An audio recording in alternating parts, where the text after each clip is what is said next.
Voilà les amis, vous êtes toujours avec les Gilets jaunes 91 constituants. On a eu un petit problème de réseau. Voilà, on est toujours avec notre ami Gilet jaune et routier Knorr. Rebonjour citoyen routier. Bonjour citoyen Mishka. Bon, on a eu un petit problème de réseau, on est passé dans une zone mal desservie où il n'y avait aucun réseau en fait, voilà. En Champagne. Voilà, donc là on est en zone couverte, donc normalement on va pouvoir développer un petit peu le beau métier de routier, les interactions avec les gilets jaunes, et puis tout ce qui est scandale dans la profession. Donc toi tu es routier de père en fils. Exactement, fils de routier, les tontons chauffeurs, voilà. Donc né dedans. Né dedans, grandi dans un camion. Passer toutes les vacances scolaires, les mercredis, hein, à l'époque quand on était à l'école, tu vois. Plutôt que d'aller faire du skate, et ben on montait dans un camion et puis on conduisait un peu avec papa, tu vois. Et ça fait combien d'années que t'es routier? Ça fait 12 ans. 12 ans, plus 2 ans d'apprentissage avant ça. 12 ans routier. 12 ans routier, 14 ans dans le transport. Père de famille, marié, père de famille. 2 enfants, petite femme. Un petit coucou à la maman.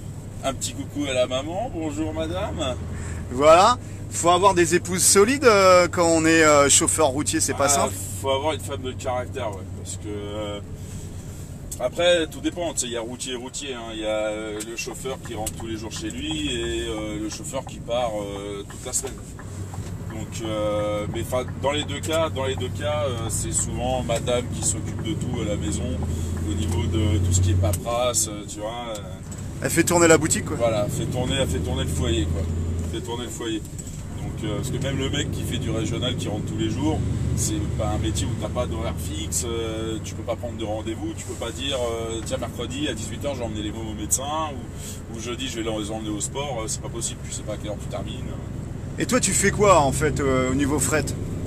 Tu fais national, international? Moi, je fais un peu de tout, moi je suis polyvalent, je touche un peu à tout. Donc, et comme je suis dans une petite entreprise, bah, pour pouvoir s'en sortir, malheureusement, il faut faire un peu de tout. Donc moi ça part de. Je fais du TP, tu vois, en benne, des chantiers comme ça, d'autoroute, tu sais, sur les axes. Je fais aussi de la bâchée où je fais un peu de tout, un peu de fret. Tu vois, aujourd'hui c'est des pièces automobiles. Ouais. Enfin un peu de tout, un peu de plateau aussi, on travaille pour des agriculteurs, des négociants en patates, on a fait un peu de pièces d'aviation, on fait beaucoup de choses, quoi. Ils veulent que tu regardes plus la route. Je regarde plus la route. Ah, ils flippent. Ah, faut pas avoir peur, je vais pas le casser, monsieur. Bon, et toi, est-ce que tu dors sur la route aussi ou chaque soir t'es à la maison? Ça m'arrive, moi je fais un peu des deux en fait. Je fais du régional et je fais aussi du national. Et ponctuellement de l'inter, vraiment très ponctuellement. De là, attends, inter, on va pas jargonner, voilà. International, national, international, régional. On va pas jargonner aujourd'hui parce qu'il y a plein de gens qui sont pas forcément routiers, qui sont familiers des termes. Donc ce qui est intéressant, c'est expliquer à tout le monde un petit peu les tenants, les aboutissants. Pour toi, ça reste un beau métier. Métier passion. Ça reste un métier passion. Je le fais parce que je suis encore passionné de route, de camion, de voilà, tu vois. Puis t'as un beau tatouage. Merci bien. Et mais c'est un métier qui perd énormément de son charme. Énormément de son charme d'antan, tu vois. L'espèce de mythe du routier aventurier qui partait, qui traversait l'Europe entière, tu vois, les mecs qui faisaient à l'époque ce qu'on appelait le Moyen-Orient, qui allaient jusqu'en URSS, tout ça, tu vois. Tout ça, ça se perd en fait, ça se perd. T'es rentré pour ça, toi, il y a 12 ans? 14 ans? Ouais, moi tu vois, c'était ça mon rêve, tu vois, au départ, tu vois, partir, traverser l'Europe, tu vois, voir des paysages que tu verrais jamais de ta vie autrement, tu vois. Donc, ouais, puis tu sais, le côté aventure, t'explores, tu pars, t'es tout seul avec ton camion et ton volant, et puis bah voilà, on te dit faut que t'ailles là-bas, et puis tu te démerdes, tu vois, tu traverses, tu trouves tes itinéraires, voilà, mais tout ça. Puis t'as la couchette derrière, voilà, hein, t'es un petit peu équipé. Donc voilà, c'est un beau Scania. Beau Scania. À vide, il est à combien? À vide, à peu près aux alentours des 15 tonnes. À charge, ça monte à 44. Ouais, donc prudence toujours. Toujours prudence, toujours sécurité, toujours... Tu nous expliques la boîte là-haut? Il y a une boîte avec un écran vert là. Ce bel engin là. Ouais, alors c'est quoi? Alors ça s'appelle le chronotachygraphe. Chronotachygraphe. Voilà. Et il fait quoi lui? Donc pour les anciens qui connaissent un petit peu, avant on mettait des disques, ce qu'on appelle. Et donc maintenant c'est des petites cartes numériques comme les anciennes cartes de cabine téléphonique, quoi, avec une petite puce dessus, comme une carte bleue. Et on met ça dedans et donc ça enregistre la vitesse à laquelle on roule, ça enregistre les heures de travail, ça enregistre les temps de conduite, ça enregistre les temps de pause, ça enregistre tout en fait. Explique-nous un petit peu les horaires, comment ça se passe d'un point de vue très pratico-pratique. Alors la réglementation tu veux dire? Ouais. Alors, pratico-pratique, la réglementation. Par jour, on a le droit de rouler 9 heures. Juste circuler, hein, rouler, hein, vraiment pas l'amplitude du temps de travail, juste rouler 9 heures sur 2 périodes de 4h30. Ok. Entrecoupé de 45 minutes de repos obligatoire, donc soit 45 minutes consécutives, soit 15 minutes, puis 30 minutes à la fin des 4h30. D'accord. Ce qui nous permet de repartir sur une tranche de 4h30 encore. Voilà. 2 fois par semaine, on a le droit à 1 heure supplémentaire dans la journée. Et sinon, chaque jour, on est obligé d'avoir 11 heures de repos consécutif. Le repos de nuit, ce qu'on appelle, mais qui n'est pas forcément de nuit. Hein. Pour le mec qui roule de nuit, c'est la journée. Mais entre 2 périodes de 9 heures de conduite, on est obligé d'avoir 11 heures de repos consécutif. Mais ce que tu nous expliquais tout à l'heure, c'est qu'avec ces 11 heures de repos consécutifs, tu peux enchaîner après directement et finalement ça te décale toute ta semaine. T'as plus de rythme biologique. Voilà, le rythme dans le transport, c'est tout le monde s'en fout en réalité. C'est-à-dire que le mec qui arrête sa journée à 16h parce qu'il a commencé le lundi matin, il a commencé à 3h, tu vois, admettons, il arrête sa journée à 16h. À 16h, il a plus d'heures d'amplitude, il a plus d'heures de volant, machin, hop, il s'arrête. Donc là, il doit faire sa coupure de 11h. Et ben, t'as pas mal de sociétés où, à la fin de sa coupure de 11h, il repart. C'est-à-dire qu'à 2h du matin, il repart le mec. Donc il quitte madame. Ah bon, on est revenu. Ah, on est revenu, on avait un problème de réseau. Comme vous avez pu l'imaginer, on est un petit peu dans une bonne grosse zone rurale avec très peu de densité de population, donc forcément la couverture réseau elle est limitée. C'est pas du bug, c'est de la couverture réseau les amis. Alors là il y a un beau château, regardez. Beau château, là. Alors Knorr, mon ami, le routier sympa Knorr, est-ce que les routiers sont toujours cordiaux, sympas, solidaires entre eux? Ça reste. Il y a encore une bonne entente, plus chez les anciens quand même. Les nouvelles générations, c'est beaucoup plus individualiste, mais à l'image de la société. Hein.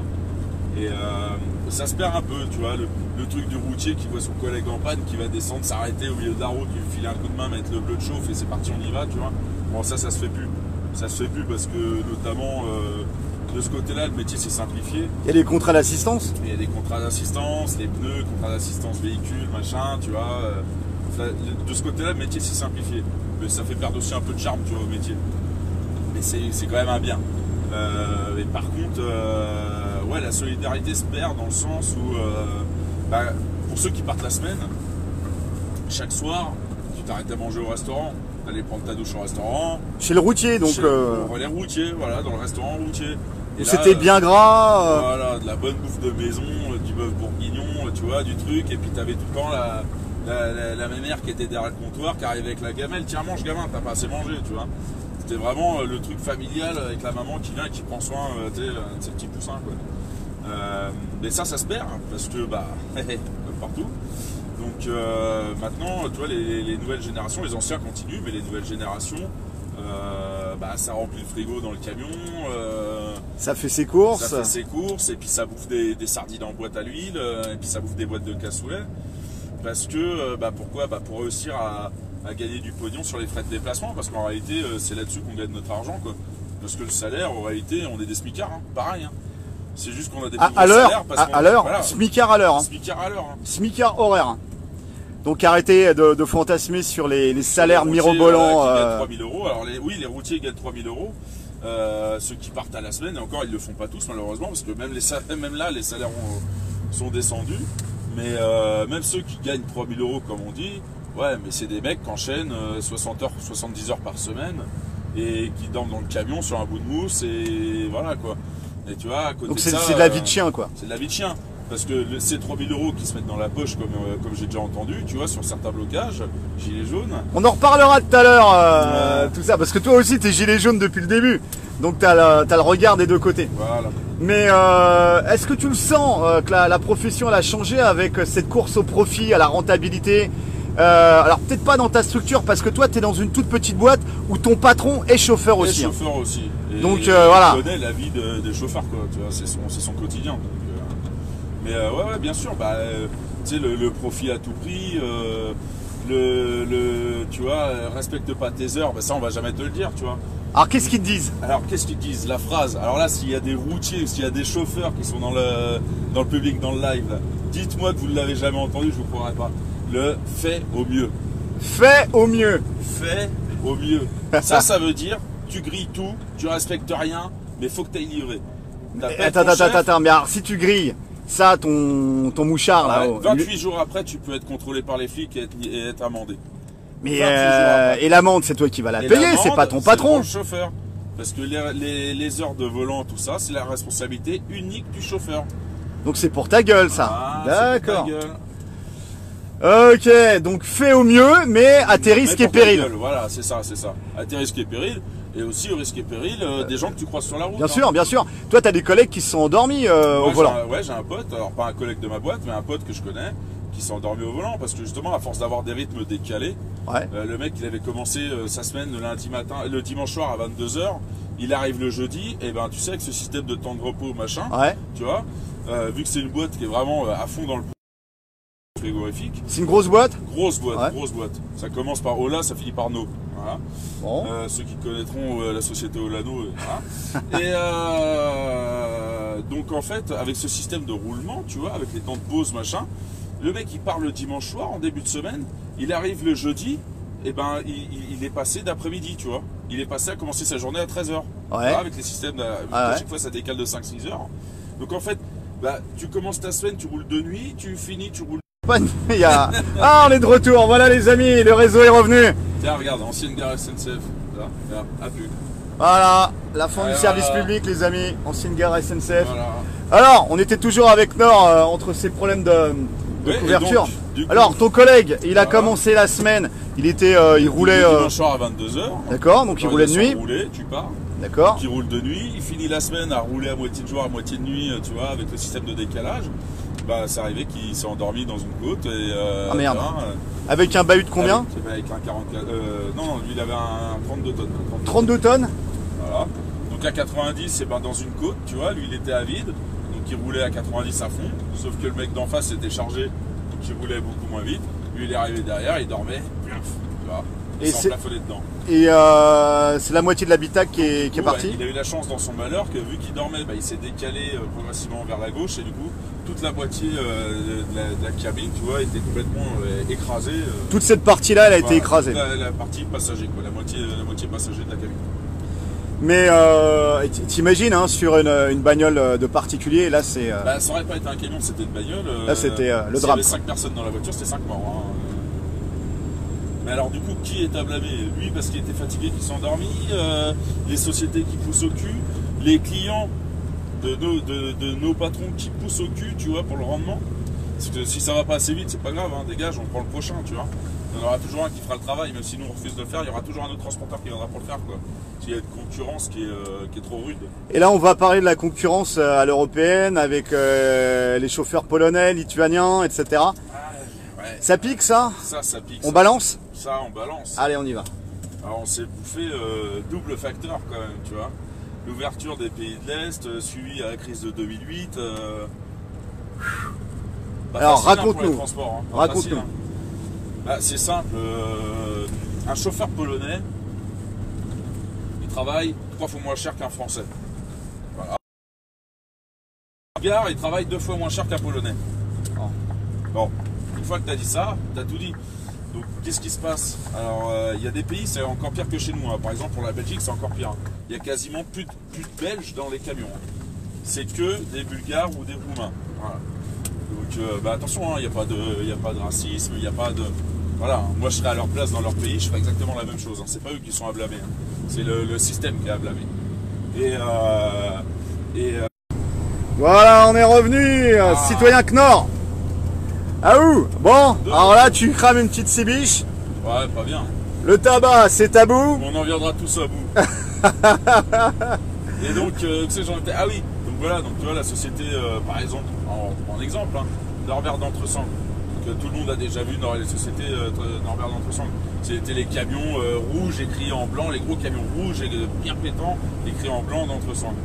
Bon bah voilà, tu vois cette société-là qui décide de fermer le dépôt de Lille parce que pas assez productif, quoi, tu te rends compte.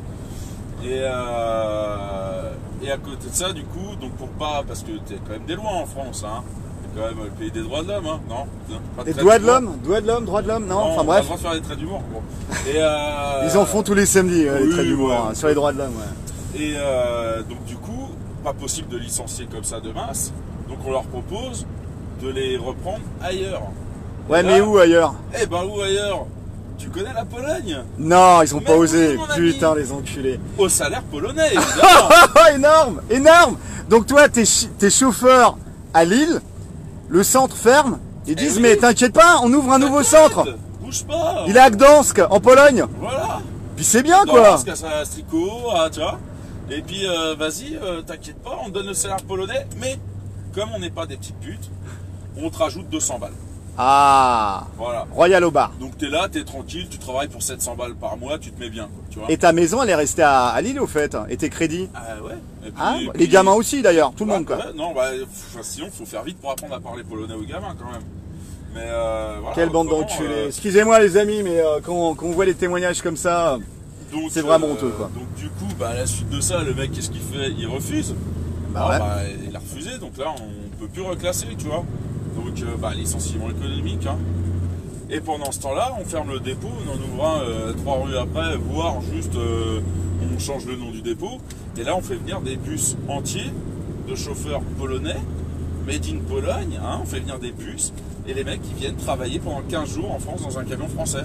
Alors pourquoi c'est limité à 15 jours? Alors ça s'appelle le cabotage, c'est ça le terme technique. Le cabotage, c'est du transport intérieur, donc France-France, un Paris-Lyon, admettons, qui est effectué par un étranger. Et ça, les mecs qui viennent transporter en France ont droit de le faire pendant 15 jours consécutifs. Après, un autre bus, les relais avec d'autres Polonais. Alors ils rentrent tous au dépôt, donc pendant 15 jours, les mecs ils descendent pas du camion. Hein. Ils passent le week-end dans le camion et tout, hein, tu vois. Ah, il n'y a pas d'hôtel pour eux. Il n'y a pas d'hôtel, il n'y a rien. Il n'y a pas de relais routier. Même le week-end, c'est camion. Donc c'est des esclaves. Les mecs, c'est des esclaves de la route, quoi. C'est pire que des esclaves.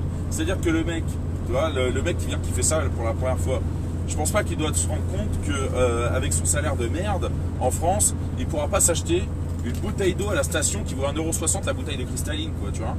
Il peut pas, ça, le mec. Il peut pas aller chercher le petit café pareil qui vaut 1,60 €. Le mec, il a pas les moyens de faire ça. Il a pas les moyens d'aller prendre une douche.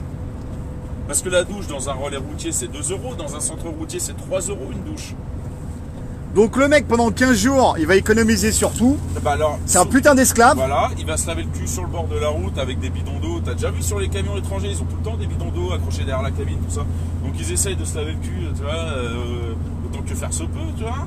De temps en temps ils arrivent dans des grandes entreprises où il y a une douche. Mais bon, déjà pour entrer dans la douche, il faut demander au cafard de sortir, tu vois. Parce que souvent il n'y a pas assez de place pour les cafards et toi dans la douche.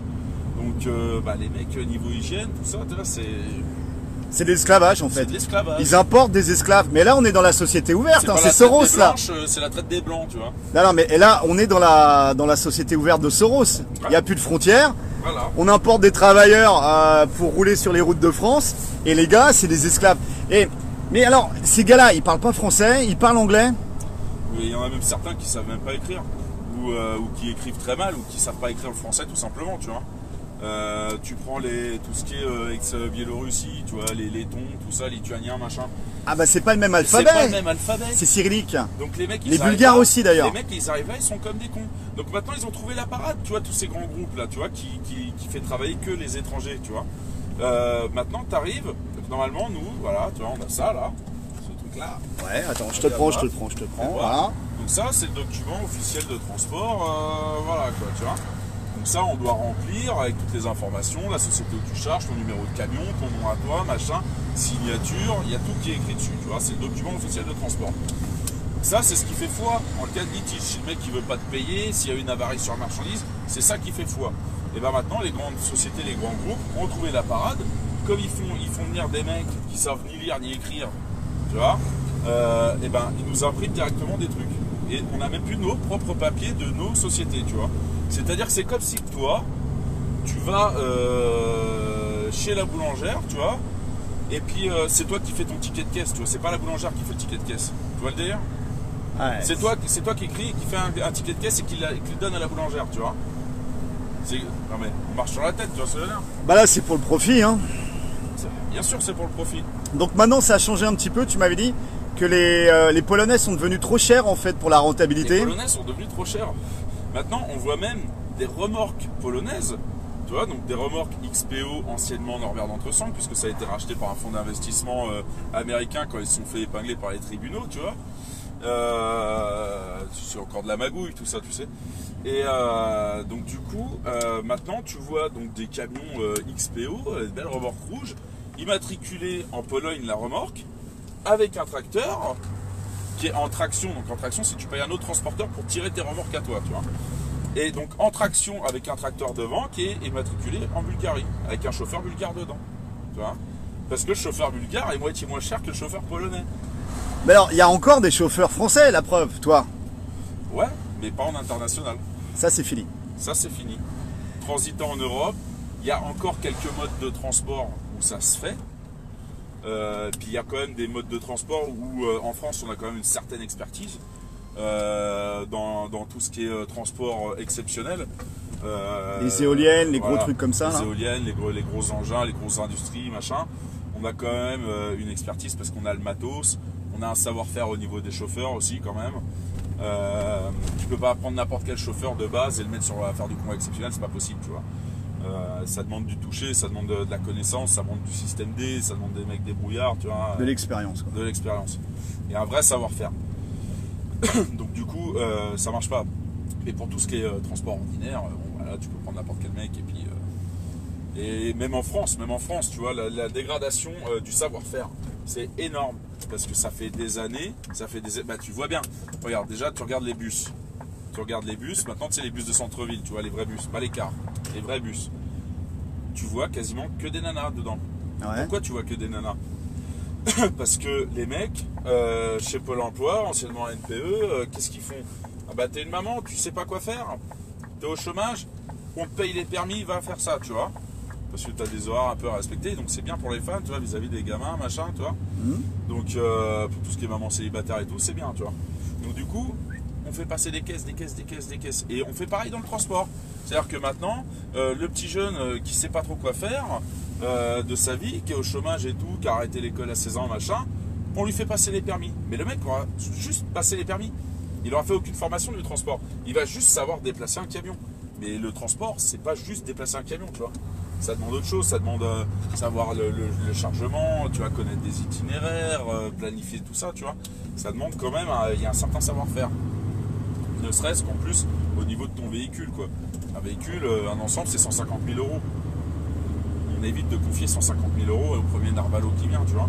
Et puis ça, à plein, c'est quand même 44 tonnes. C'est 44 tonnes, il y a une responsabilité immense. Faut avoir les yeux partout, faut anticiper en permanence. Surtout que, excusez-moi, je suis automobiliste, mais que depuis qu'on est parti, t'en as vu des bagnoles coupées dans tous les sens comme ça dans le camion, tu sais pas trop ce qu'elles font, tu vois. Si toi tu fais pas attention t'anticipes pas en fait la connerie des autres, t'as un carton par jour en réalité. Et alors, tout à l'heure, tu me parlais des routiers portugais qui étaient payés... Au kilomètre, et espagnols aussi, au kilomètre parcouru. Alors, en fait, tu m'expliquais que pour tout ce qui est Europe de l'Est et Europe centrale et France, ils prennent des Bulgares, etc. Voilà, ouais. Et ils prennent des Espagnols et des Portugais pour toute la Scandinavie et la façade atlantique. Voilà, bah, surtout, principalement pour tout ce qui est sud. Voilà, pour tout ce qui est Espagne, Portugal, parce que bah, au Portugal, ça reste quand même une terre où tu sais, ils sont attachés à leur terre, tu vois, ces gens-là, tu vois. Et ils font moins travailler, justement, les pays de l'Est. D'accord. Ils travaillent plus entre eux, tu vois, ils donnent moins de boulot à ces gens-là. Ils sont pas comme nous, tu vois, à dire vas-y, on va forcément au moins cher. Eux, il y a un peu plus de... Ils sont un peu plus attachés quand même à leur peuple, légèrement plus, hein, c'est pas non plus... Donc tous les fruits et légumes d'Espagne, voilà, donc ça remonte. Voilà, ça reste de l'espagnol, tout ça. Mais par contre, il y a quand même des sociétés, style d'AR, Trans, tout ça, qui pour des lignes, donc là notamment pour les pièces automobiles comme on fait aujourd'hui, voilà, donc là, petit chauffeur français, qu'est-ce qu'il fait? Il fait les ramasses, tu vois, dans les départements qu'il y a autour, et on va ramener ça dans un centre de tri. On va ramener des commandes qui sont pour la Pologne, des commandes qui sont pour l'Espagne, des commandes qui sont pour le Royaume-Uni, des commandes voilà, pour toute l'Europe, tu vois. Sauf qu'il y a plusieurs dépôts de fabrication. Donc du coup, dans tous les dépôts de fabrication, il y a les petits chauffeurs français qui font les ramasses et qui ramènent ça là. Et une fois que c'est ramené là, tout est regroupé, tout est trié, tout est regroupé. Et là, par contre, ça part dans les camions étrangers. Donc ça part dans du camion bulgare, tout ça pour tout ce qui est Europe de l'Est. Europe de l'Est et Allemagne, Allemagne aussi, Nord-Europe, aussi Angleterre. Par contre, pour tout ce qui est dans le sud, donc là, c'est pas du transport qui demande un immense savoir-faire. On s'en fout de mettre n'importe quel mec au volant, tu vois. Et donc, du coup, là, c'est des remorques espagnoles, parfois des tracteurs espagnols, mais par contre, dedans, c'est du bulgare, c'est du roumain, c'est du lituanien, c'est... Alors comment ça se passe au niveau de la rémunération? Donc au niveau de la rémunération, au niveau pour nous Français, tu as des sociétés qui payent au mois, au forfait, ce qu'on appelait avant. C'est d'ailleurs n'est plus légal, mais ça continue à se faire. Et tu as d'autres sociétés qui payent à l'heure. Mais où les heures ne sont pas payées en intégralité, parce qu'il n'y a pas assez de marge de profit pour pouvoir payer à la vraie valeur les chauffeurs. C'est pas possible. Donc le transport, c'est indispensable, bien sûr, dans notre société de consommation, mais c'est pas rentable. C'est pas rentable. C'est rentable, si c'est rentable. Si tu respectes tout, c'est pas rentable. Tu peux pas gagner d'argent, c'est impossible. Si tu bizotes un peu, tu vois, sur les mecs, hein. Et donc l'homme, c'est la variable d'ajustement, ce que tu es en train de nous dire? C'est exactement ça, parce que sur le camion, tu peux pas. Alors si, voilà. Le mec, le patron qui a 4000 camions, il va en commander 500 d'un coup, forcément il va pas avoir le même prix, tu vois. Le bon patron qui est petit artisan, lui quand il va chercher un camion, il le paye plein pot. Il peut pas dire, tiens vas-y fais-moi 10 000 de moins, tu vois. Un tracteur neuf c'est 90 000 euros, 100 000 euros, tu vois. Et normalement c'est vendu, en Europe, hein, c'est vendu pour une durée de vie d'à peu près 5 ans. Voilà. 5 ans normalement un camion. Au bout de 5 ans, normalement, tu le revends. Là, ça part dans les... On est de retour, les amis. Extraordinaire. Ouais, et donc, pour en venir au système de rémunération. De rémunération, tu prends les Espagnols et les Portugais, les mecs sont payés au kilomètre parcouru. Au kilomètre parcouru. Au kilomètre parcouru. Ce qu'il faut imaginer, c'est que quand tu as vidé une cargaison chez un client, tu n'as pas forcément tout de suite une autre cargaison pour repartir, tu vois. Donc pendant que tu attends que ton chef ou ton entreprise te trouve un rechargement, moi perso, je suis français, je suis payé pendant ce temps-là, tu vois. Ça fait chier parce que tu fais le clébard au milieu d'un parking, tu vois, machin, t'es en camion, tu peux pas te garer en centre-ville, tu peux pas aller n'importe où, t'es garé sur un parking qui est à l'extérieur des villes où il n'y a rien, t'as pas de café, t'as rien, t'es comme un con. Ça fait chier, c'est tout. Par contre, l'espagnol ou le portugais, s'il attend 4 heures d'avoir un rechargement, c'est 4 heures pas payé. Donc après, le mec, une fois qu'il a son chargement, mais il est obligé de rouler comme un malade, tu vois. Il est obligé de rouler à fond, tout le temps, partout, doubler, machin, interdiction de doubler et tout. Rien à foutre. On roule comme des sauvages parce que faut rattraper le chiffre, quoi. Mais quand il prend une prune, le portugais ou l'espagnol, c'est pour sa gueule. C'est pour sa gueule, c'est pas pour le patron. C'est pour sa gueule. C'est pour sa gueule. Alors bon, c'est là-dessus. Mais avant, il y avait les mafias, hein. Les mecs qui partaient avec des enveloppes en début de semaine, tu vois, en cash. Et c'était le patron qui donnait. Et tu vas-y, roule, tu vois. Et ils se faisaient contrôler, ils filaient un petit billet au bleu. C'était fini, c'était comme les passages de douane. T'arrivais avec ton carnet de tir, tu vois. Tu glissais 2 billets quand t'arrivais en Italie. Tu glissais 2 billets dans le carnet de tir. Tous les anciens, ils le faisaient, ça. Hein. Et puis, au lieu de passer 2 jours à la douane, tu passais que 6 heures, tu vois. T'avais ton coup de tampon. On est de retour. Regarde les beaux paysages. Montre les vignes aux gens. Montre le champagne qui pousse. Alors, là, tu nous fais une peinture, en fait, un tableau, un état des lieux. Qu'est-ce que... Toi, t'es gilet jaune. Ouais. Pourquoi t'es gilet jaune? Depuis le début. Pourquoi je l'ai mis? Pourquoi je le suis? Est-ce que c'est la même question? Regardez les gars. Hein. Pourquoi je le suis? En fait, je l'ai plus ou moins toujours été. Donc jamais encarté politique, jamais encarté syndicat, voilà, jamais manifesté avant le 17. Toujours eu un espèce d'esprit un peu rebelle, quoi, tu vois. Pas vouloir se plier à l'école, c'était compliqué à cause de ça. Très bon élève, mais très mauvais comportement selon les profs. Turbulent, voilà, tu sais celui qui veut toujours avoir le dernier mot, tu vois. Et la forte tête. voilà, tu sais, quand le prof il arrive, qu'il t'appelle par ton nom de famille seulement, et puis que toi par contre faut que tu l'appelles monsieur machin, tu vois. Bon ça c'est des trucs, ça passait pas. Donc je pense que c'était déjà un bon début, tu vois, cette espèce puis par la suite le mépris de classe, tu vois, tout ça. Et en fait, quand j'ai vu, tu vois, tous ces cons là mettre leur petit gilet jaune sur le tableau de bord, je me suis dit tiens, je vais faire pareil parce que peut-être qu'enfin on peut y croire, quoi, parce que c'est pas la CGT, c'est pas FO, c'est pas CFDT, tu vois. Là en fait c'est des gens comme moi, tu vois, qui disent stop, faut qu'on arrête là, c'est plus possible. On se fait saigner. Là tu penses à l'écotaxe. Ouais, l'écotaxe, il y a une belle magouille sur les déjà, écotaxes. L'écotaxe, les bonnets rouges, ça a été le début des gilets jaunes. Hein. Faut se le dire. Hein. Tu veux nous expliquer ça? Alors, les bonnets rouges, pour ceux qui s'en souviennent, c'était notamment les transporteurs, mais aussi des agriculteurs, etc., qui manifestaient et qui faisaient de la casse violente, tu sais, de Black Bloc limite, tu vois, les mecs qui cramaient les portiques écotaxes qu'on nous met sur le bord de la route. Avec des pneus, ouais. Avec des pneus et 1 litre d'essence, ça marchait bien. Et j'ai jamais fait ça avec sur RT. Et donc pourquoi cette écotaxe? Alors cette écotaxe, c'était pour dire, il faut faire payer les camions pour la pollution, mais c'était même pas trop ça encore qui était pris en compte dans l'écotaxe. C'était surtout pour la déformation des infrastructures, c'est-à-dire la route, quoi. Voilà. 44 tonnes, quand même. 44 tonnes, on défonce plus la route qu'une Clio. Pas de problème, les gars, pas de problème. Mais vous aviez déjà une taxe à l'essieu, vous, là-dessus? Exactement, on paye une taxe à l'essieu par camion. Ouais. Trimestrielle. Tous les 3 mois, la société ERAC donne des sous à la caisse de l'État. Et à côté de ça, on voulait nous rajouter une taxe. Parce que, ils disaient, oui, mais regardez, les routiers étrangers, ils ne la payent pas. Grand bien. Donc dans ce cas-là, on fait l'écotaxe. Les routiers étrangers, ils payent. Les sociétés étrangères payent. Nous, on paye l'écotaxe. Par contre, la taxe à l'essieu, les mecs, ça serait une double imposition, en fait. Tu retires. Parce qu'on nous prenait l'exemple de l'Allemagne et de la Belgique. Les 2 pays frontaliers, petits cousins, tu vois. Et oui, mais regardez, alors en Allemagne, ils ont la tôle. Et en Belgique, ils ont l'obus.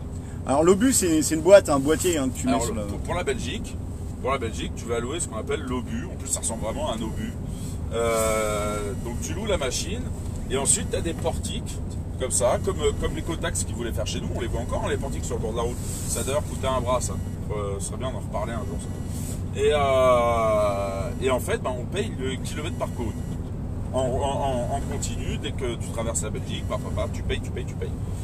Donc c'est très bien, mais c'est pour tout le monde pareil. Voilà. les Belges qui sont dans leur pays payent pour utiliser les routes. Un Lettonien qui vient, il paye. Moi, français, je vais en Belgique, je paye. Tout le monde paye. Voilà, très bien.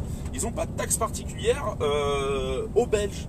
Les Belges payent l'obus comme n'importe qui. En Allemagne, ça s'appelle la tôle. Donc là, par contre, c'est différent. Tu n'as pas un engin qui t'enregistre, mais toi, tu dois planifier. Donc tu t'arrêtes à la frontière. Si tu montes par Strasbourg, tu t'arrêtes à Strasbourg, tu as une petite station SO, tu t'arrêtes sur l'ordinateur, tu planifies ton itinéraire, voilà, et tu payes pour utiliser les grands axes. Donc grand bien. Par contre, si tu sors du grand axe, là, par contre, Polizei, hop, et là, tu payes plein pot. Ça fait mal. Mais tout le monde paye, c'est pareil, tout le monde paye, et les Allemands n'ont pas d'autres taxes, tu vois, pour payer. Mais par contre, nous, Français, comme on est plus intelligents que tout le monde, eh ben, on fait déjà payer. Bah, il y a les énarques, quand même. Voilà, eh oui. On fait déjà payer les transporteurs français, et sous prétexte que les transporteurs étrangers ne payent pas, on remet une deuxième taxe que les Français paieront aussi. Donc, deux choses. La taxe à l'essieu. Et l'écotaxe. Et l'écotaxe. Et Voilà. c'est là que ça a pété. Et c'est là que ça a pété, quoi. C'est les mecs qui ont dit, mais nous, c'est pas le problème. On paye déjà la taxe à l'essieu. Au pire, s'il faut payer l'écotaxe, bah, on annule la taxe à l'essieu, on retire cette paperasserie, et on met tous des bornes et on paye tous l'écotaxe, quoi. C'est pas grave, pas de souci.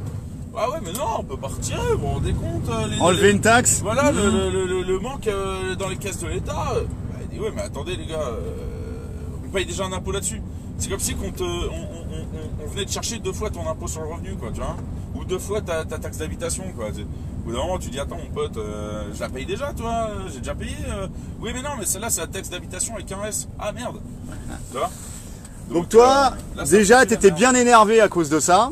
Parce que déjà, quand on voit nos sociétés qui meurent, bon, bah, écoute, ça va. Surtout quand on est dans une petite boîte familiale, je veux dire, t'as pas envie de voir ta société couler, t'as pas envie de voir, même s'il manque des chauffeurs en France, il en manque beaucoup, il en manque, je crois que c'est 6 000, un truc comme ça, en France. Donc du boulot, tu vois, moi demain ma boîte à coule, je sais très bien que j'aurai du boulot le lendemain, c'est pas le problème. Mais t'as pas envie de voir la petite boîte familiale dans laquelle t'es depuis des années couler comme ça du jour au lendemain, quoi, tu vois. Surtout en plus quand t'as un patron qui mouille le maillot et qui travaille encore plus que ses salariés, tu vois. Tu te dis merde, attends, l'autre ça fait 30 ans qu'il est à son compte, il roule en Clio, en Saxobic, tu te dis putain, il a rien d'avance, c'est pas normal qu'on soit dans des conditions comme ça, quoi. C'est pas normal. Et donc là, les gilets jaunes, bah, c'était novembre. Et donc là, les gilets jaunes, c'était novembre. Et là, bah, t'as embrayé, quoi. Et bah là, j'ai embrayé direct. On a rejoint les péages. Ah, t'as tout fait, péage, rond-point. On a rejoint les ronds-points, on a rejoint Paris, on a rejoint. Voilà. Ah, il est connu dans le 91, hein, Knorr. Il est connu. Ok, bah écoute, ça c'est intéressant, c'est un bon témoignage. Mais alors, il y a plein de gens là sur les viewers qui nous disent, mais ouais, faites grève, rejoignez les gilets jaunes. Alors à titre perso, bah toi tu les rejoins. J'y suis tous les week-ends, voire même en semaine de temps en temps. Ah, au lieu d'être avec ta famille, mais avec ton bahut, tu peux pas. On peut pas. Alors tu vas nous expliquer pourquoi. Et voilà. Et bien suite aux grandes grèves qu'il y avait eu en 95, hein, sous notre cher Jospin, tu sais, cet homme de gauche à droite, et sous notre grand Jospin, a été votée une petite loi, c'est-à-dire que si on fait grève avec notre outil de travail, hein, comme par exemple vous avez pu voir les ambulanciers, les mecs qui sont allés, ils ont fait opération escargot, ils ont bloqué le périph', tic-tac, ben nous si on fait ça, on nous retire notre permis de conduire. C'est-à-dire, on fait grève, on met le frein à main, hein, le frein de parc, on met le frein à main sur donc le frein de parc, c'est voilà, ça. Là, Ah. c'est le frein à main, sur la camion on appelle ça un frein de parc. Si on met le frein de parc sur l'autoroute, comme l'ont fait les ambulanciers, et ben nous, en tant que conducteurs routiers professionnels de la route d'un pipeau, et ben on nous taupe notre permis de conduire. C'est quand même, c'est admirable, hein. C'est admirable, hein. Alors que t'as fait aucune infraction. Alors le droit de grève là, enfin, c'est mort. Tu bloques une société, il faut savoir qu'en 95, les mecs ils ont sorti les chars pour tirer les camions devant les blocages, hein. En arrachant complètement les faces avant des camions et tout, hein, les mecs. Hein. Donc voilà. Ils ont vraiment peur des routiers et ils ont passé une loi donc contre cette menace qui était la grève des routiers. Voilà. Donc comment ça s'est passé au départ, au niveau des ronds-points, quand il y avait des barrages intégraux ou filtrants, comment ça s'est passé toi en tant que routier? Et puis toi en tant que gilet jaune aussi sur les ronds-points. Comment les deux points de vue? Bah alors, moi en tant que gilet jaune, bon, quand il y avait les filtrages, il y avait les filtrages. Voilà. Le filtrage, c'était pas méchant. Je pense que c'était contre-productif. J'étais pas contre, j'étais pas pour, tu vois. Je disais juste que c'était contre-productif déjà à l'époque parce que forcément quand tu commences à faire chier tes concitoyens, tu te les mets à dos. Tu penses à tout ce qui est routier sur les toupies ciment? Ouais, toupies à ciment par exemple, ou le mec qui fait vraiment du régional, tu vois, rentrer à partir de la journée, mais qui est pas équipé dans son camion, tu vois. Il y a des mecs, ils ont pas. Moi j'ai une couchette, mais il y a des mecs, la cabine elle s'arrête là, tu vois. Il n'y a pas de couchette, le mec il a pas de lit, tu vois. Il n'y a pas de chauffage aussi quelque part. T'arrives à un péage, puis il y a certains péages. Moi je me suis pris la tête avec certains gilets jaunes à cause de ça, tu vois, au début du mouvement. Toi j'arrive pour leur filer un coup de main à un péage, machin, en semaine, tu vois, donc après la journée de boulot, avant la journée d'après, un peu la tête dans le cul, puis tu vois les mecs qui bloquent les camions. Pourquoi vous faites ça les gars? Ouais mais faut bloquer l'économie. Tu bloques pas l'économie, dans tous les cas, je t'explique. Dans tous les cas, les flics qui vont venir, d'ici 2, 3 heures, d'ici 4 heures, 5 heures, mais avant demain matin, dans tous les cas, on sera pris des grenades, tu sais, lacrymo dans la gueule, et dans tous les cas, on sera... Vas-y mamie, traversez. Et dans tous les cas, on sera parti. Et donc, en fait, la marchandise qu'on bloque, elle arrivera quand même. Donc elle arrivera avec 5-6 heures de retard, mais elle arrivera. Mais par contre, les mecs qu'il y a dans les camions, arrêtez de regarder que la marchandise. Il y a des mecs dans les camions. Au pire, bloquez les camions étrangers. Bloquez les camions des pays de l'Est. Ces mecs-là, de toute façon, ils ont de quoi vivre pendant 2 mois dans le camion. C'est pas un problème, tu vois. Mais allez pas bloquer des chauffeurs français. Pourquoi vous faites ça, les gars? Il y a des mecs, ils ont pas de couchette. Il y a des mecs, ils ont pas de frigo dans leur camion. Ils ont pas à bouffer, ils ont qu'une bouteille d'eau, tu vois. Même pas de chauffage, quelquefois. Et oui, même pas de chauffage additionnel, pas de rideau pour fermer, tu vois, pour avoir sa petite intimité, pour passer la nuit, tu vois, machin. Les mecs, ils ont rien, même pas de chauffage, tu te rends compte? Faut savoir qu'un camion, à l'arrêt, ça chauffe pas, hein. Le moteur, il est trop gros pour chauffer à l'arrêt, hein. Donc, tu te retrouves comme un con. Alors, il chauffe à peine. Tu arrives à mettre du 15 degrés dans ta cabine. Enfin, tu vois, c'est pas ouf, quoi. Et tu vois, ces gars-là, ils bloquaient des gars comme ça. En plus de ça, le mec, tu l'arrêtes pendant 4 heures. Et suivant l'heure qu'il a commencé la journée, il peut même pas repartir après. C'est-à-dire qu'à partir du moment où toi, tu lèves ton blocage, le mec, il peut pas rentrer chez lui. Pourquoi? Il est obligé de rester là pendant 11 heures pour faire son temps de repos. Ah, ouais, putain. Et pendant 11 heures, le mec, il est obligé de rester là, tu vois. D'accord. Parce qu'en fait, il y avait aussi des actions par rapport à des centres logistiques où c'est du flux tendu. Et c'était faire perdre de l'argent à ces centres logistiques en faisant du barrage. Et ça s'est passé dans la région parisienne. Hein, ça a été souvent très chaud. Est-ce que pour toi, ça a été une bonne idée? Alors, je vais pas cracher dessus. Ils l'ont fait au mauvais endroit. Donc, ceux qui ont été faits dans le 91, voilà. Il y en a eu dans le 91, il y en a eu d'autres qui ont été vraiment en bordure du 91, 77. Donc là-bas, c'était bien. Comme ça, on évite de citer les lieux et tout. Hein, ceux-là étaient très bien parce qu'ils bloquaient des entrepôts qui vraiment... voilà. Non, vas-y, développe les entrepôts. Voilà. Ils bloquaient des entrepôts style, tu vois... relais colis, tout ça, où là c'est vraiment de l'ubérisation hein, des gens. Hein, c'est tous comment on marche, les sociétés, style Chronopost, relais colis, machin, tu vois, Amazon. On sait très bien que c'est voilà, l'ubérisation totale, c'est l'esclavagisme, il n'y a pas d'autre mot. Il n'y a aucun embauché, c'est que des intérimaires. Enfin, c'est la précarité du travail total et totalement sous-payé. Les mecs qui travaillent de nuit au prix d'un SMIC de jour. Enfin bon, tu vois, c'est... conditions de travail de merde, des contrats de travail à 2-3 heures par nuit, tu vois, seulement parce qu'il y a besoin 2-3 heures par nuit, ouais, grand bien, le mec qui vient de se taper 10 balles de frais pour venir travailler pour gagner 10 balles, super intéressant. Et après on dit qu'il y a des feignants en France, c'est sympa. Mais tu vois, bon, ils bloquaient vraiment des vrais bâtiments de grande surface et tout. Ce qui a été fait dans le 91, c'est qu'ils ont bloqué sous prétexte que les mecs avaient une petite partie de stockage du groupe Carrefour, tu vois, ils ont voulu bloquer ça. Sauf que le mec, c'est un transporteur. C'est un dépôt de transporteur. Et c'est pas une société immense où il y a 5000 salariés, machin. Non, c'est une bonne boîte au niveau du transport. Mais les mecs, ils sont peut-être 100 ou 150, il y a 2 dépôts en France, tu vois. C'est pas une multinationale. Et au Donc final, on reste dans la PME. on reste dans la PME. Et en plus de ça, au final, Carrefour, strictement rien à foutre. Strictement rien à foutre. Parce que ce qui stocke à Carrefour chez eux, c'est juste les surplus qu'il y a des vrais entrepôts de stockage Carrefour. C'est juste des surplus, tu vois. Par contre, des vrais entrepôts de stockage Carrefour, moi je leur avais dit à ces mecs-là, je leur avais dit où on en trouvait dans le 91. Ils y sont, seulement ils ne sont pas étiquetés Carrefour, tu vois. Ils sont étiquetés LCM, tu vois. Il y en a à Arpajon, Saint-Germain-les-Arpajons, tu vois. Et je leur ai dit, là par contre, On est de retour, un petit bug, voilà. là ce dépôt-là, lui-même, il livre toute l'île de France. Tu vois, il livre pas le Carrefour Market qui est au bout de ta rue. Il livre tous les carrefours d'Île-de-France. Donc là, Après ça savoir fait si affamer les gens en bloquant Carrefour est une bonne idée ou pas, bon, Bon, bref. après, C'est un autre débat, ça. Voilà, moi je suis pas pour. Mais après, c'est les idées de chacun.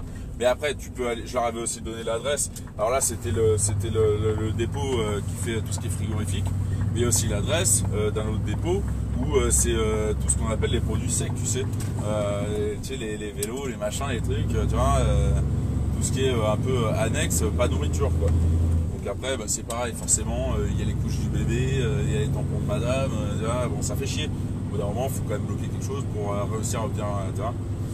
Mais il y avait d'autres moyens de le faire. Tu vois. Il y avait d'autres moyens que plutôt d'aller bloquer la petite entreprise de transport, la moyenne entreprise de transport, qui en plus n'est pas la plus chienne de toutes, loin de là. Donc toi, tu étais plus sur une optique, les très grosses boîtes de distribution, Amazon, etc. Ouais. Parce que finalement, Amazon, on rentre dans l'oligarque et dans les sponsors de Macron. Tout à fait. Et en plus de ça, des mecs qui ne payent pas leur impôt en France, tu vois. Alors là, tu vas parler de Starbucks, Ah là là, d'Apple. Les GAFA.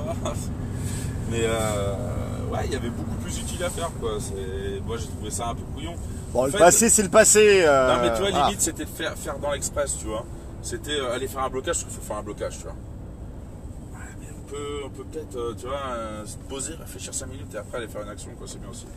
Donc un appel à la réflexion préalable avant Et ces surtout, opérations. Voilà, donc, alors, à tous ceux qui regardent, là, qui veulent, comme il y a eu un appel à refaire les ronds-points, certains ont envie de refaire des filtrants sur les ronds-points. Faites des filtrants, faites même des blocages si vous voulez. Mais bloquez les camions étrangers. Là, vous faites quelque chose pour la France, là. Parce que tous les grands groupes, ils font pas rouler les transporteurs français, hein, les gars. Hein. Ils font rouler les transporteurs étrangers. Et c'est comme ça qu'ils gagnent du pognon. Et c'est comme ça qu'ils mettent en esclavage des populations entières.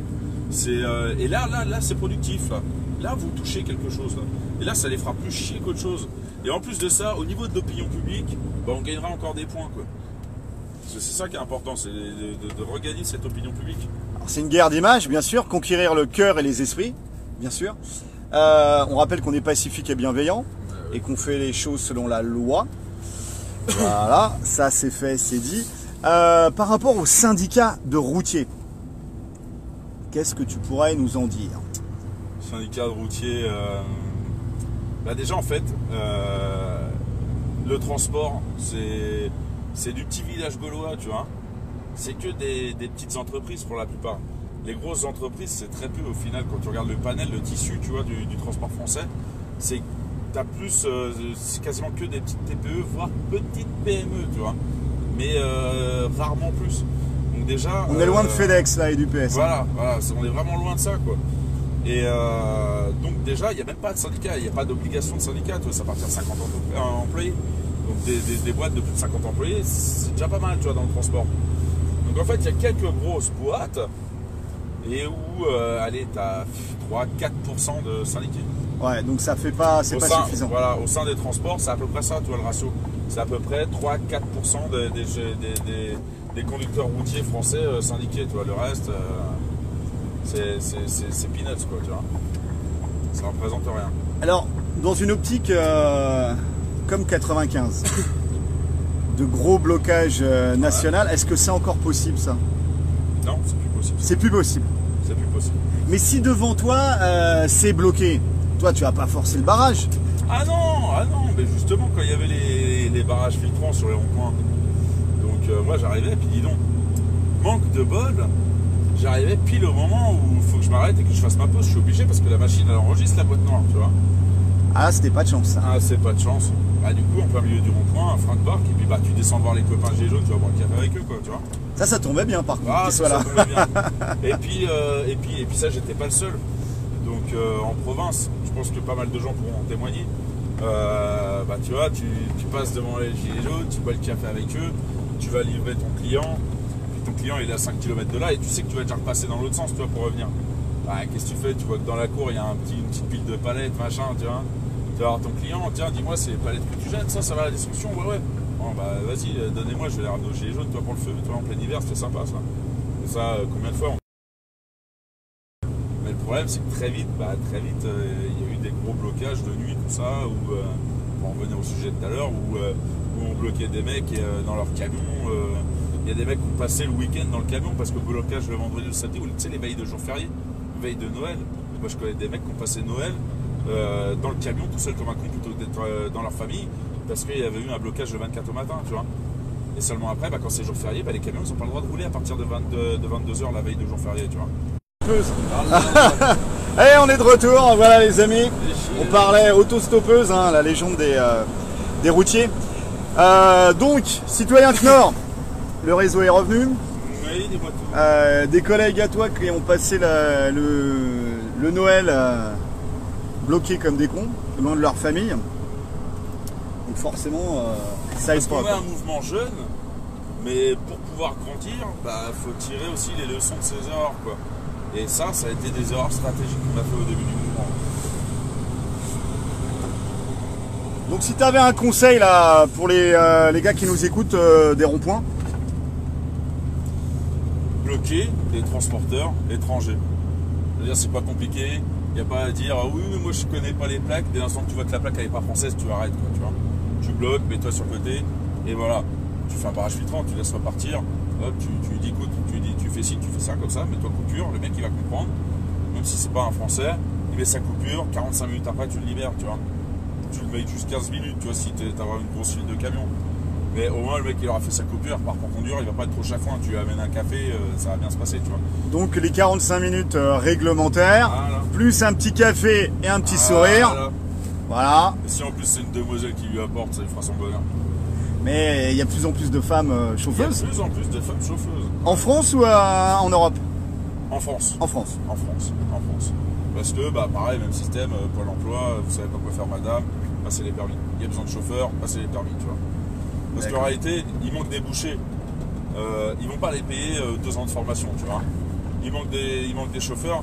Il suffit de payer une formation rapide, en un mois tu passes tes permis, hop, et voilà, tu vois. Tu résous le manque. Donc du coup, on prend les chômeurs. Comme il faut pas prendre des vieux, parce que les vieux ça travaille plus longtemps après.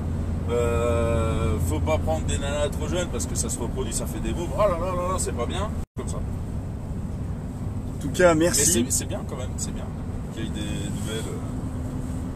nouvelles têtes. Merci de toutes ces informations, cet échange à cœur ouvert. Hein, Attends, dis-moi, on va pas parler aussi de la grande distribution et des grandes sociétés qui suppriment des emplois sur notre dos. Oh là, il y a un petit dossier là. Oh là là. Allez, balance. Style, grande consommation, Carrefour, Auchan, forêt communale de Villiers-Adhérent. C'est beau. Voilà, de retour avec une petite couverture réseau. Donc tu voulais nous balancer un scandale.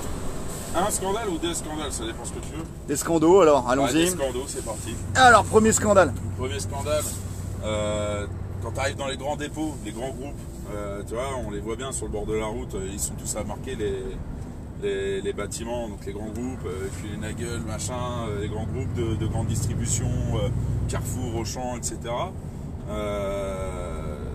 Faut savoir qu'un chauffeur, au niveau de la marchandise, il y a 2 types en fait de transport. Il y a le transport, la messagerie, ce qu'on appelle. Donc souvent on pense aux petits colis, mais ça va jusqu'à 3,5 tonnes de marchandises ou 3 palettes.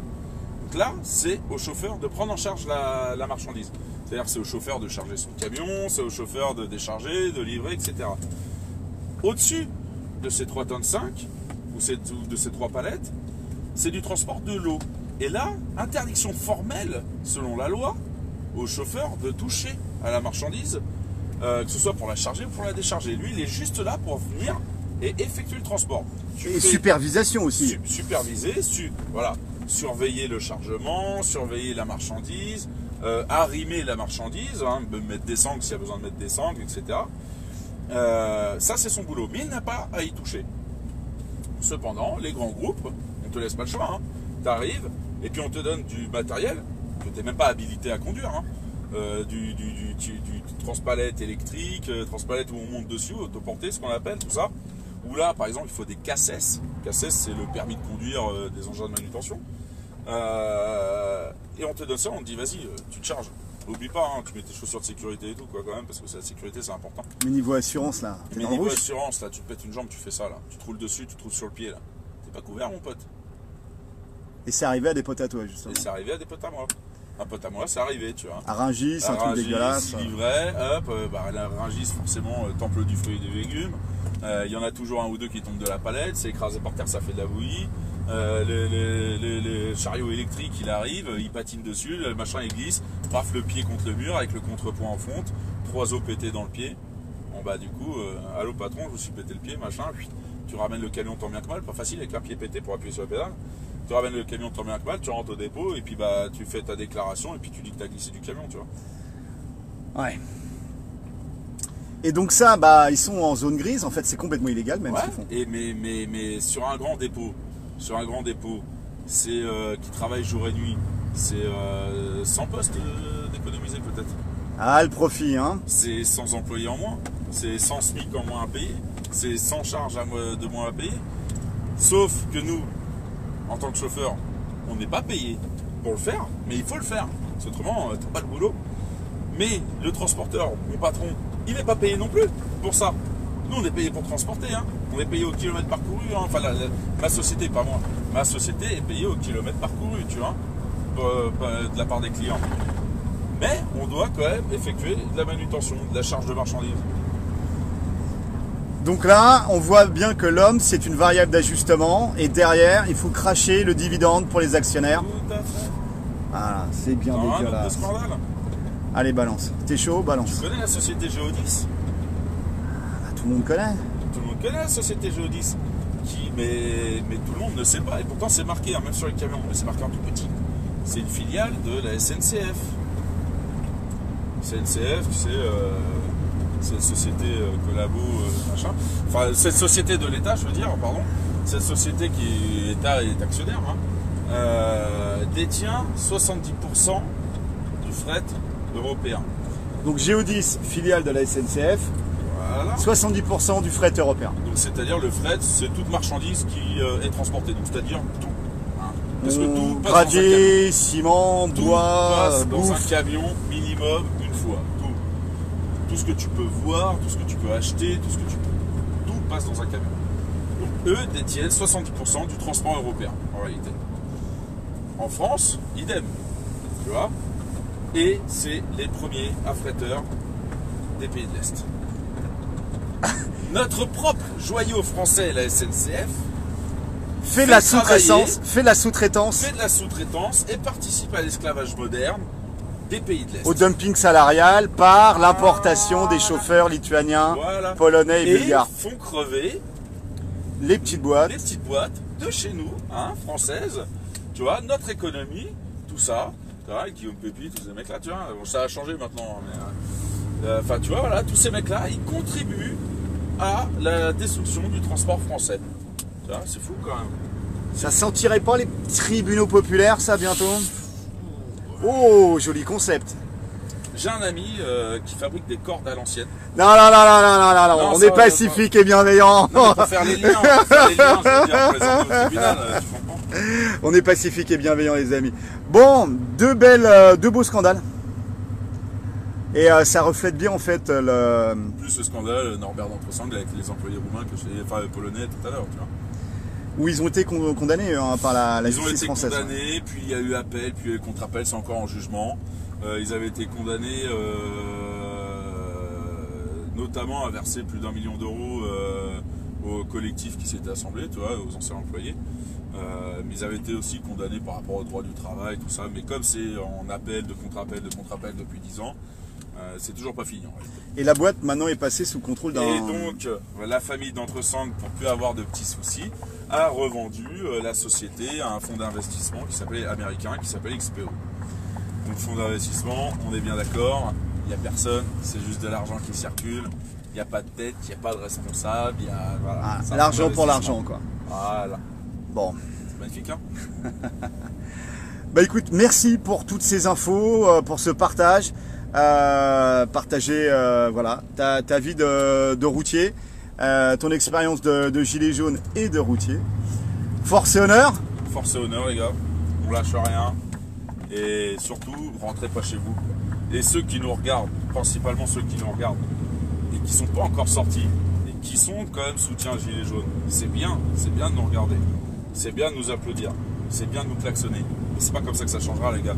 Et c'est pas en nous disant ne lâchez rien que ça changera. C'est en venant nous rejoindre. Monter des équipes. Monter des équipes, bande de poulpes. Bande de poulpes. C'est pas mal de poulpes. Pas mal ça. Voilà les amis, chaque jour compte. On ne lâche rien. Force et honneur.